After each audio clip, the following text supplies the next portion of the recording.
Bonjour à tous, Florian pour EPIFI. Alors dans la suite de nos tutoriels vidéo, dans l'utilisation de l'outil, nous allons commencer par créer notre premier employé.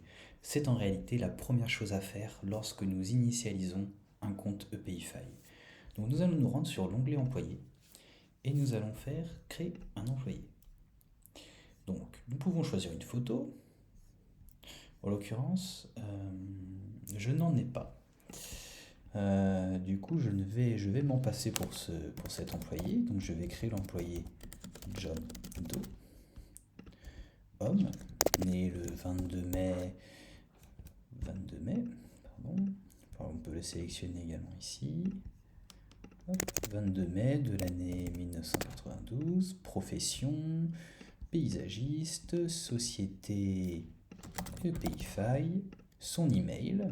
Alors, je vais mettre l'email info.epify.fr, un numéro de téléphone, non facultatif. Voilà. Et là, je peux configurer ces tailles de pays.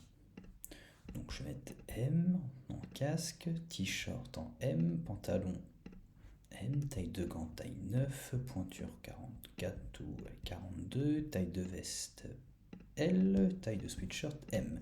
Donc ces informations vont nous servir lorsque nous choisissons le pays à associer, du coup lors d'une dotation, à cet employé. Et bien en fait nous aurons une suggestion des tailles disponibles sous réserve que ce produit est effectivement disponible dans la taille de l'employé.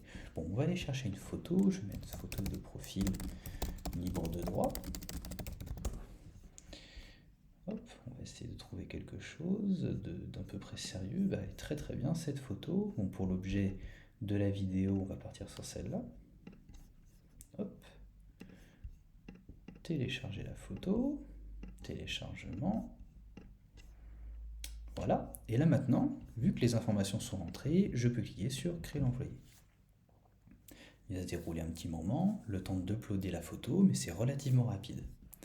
Voilà. Si jamais je me rends compte d'une erreur, que je veux rectifier par exemple le nom de famille de John, et qu'au final il ne s'appelle pas John, mais il s'appelle Patrick, eh bien je peux toujours modifier son prénom et cliquer sur confirmer les modifications.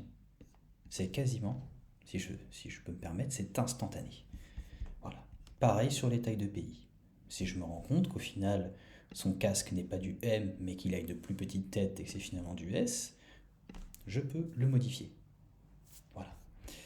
On se retrouve dans la prochaine vidéo.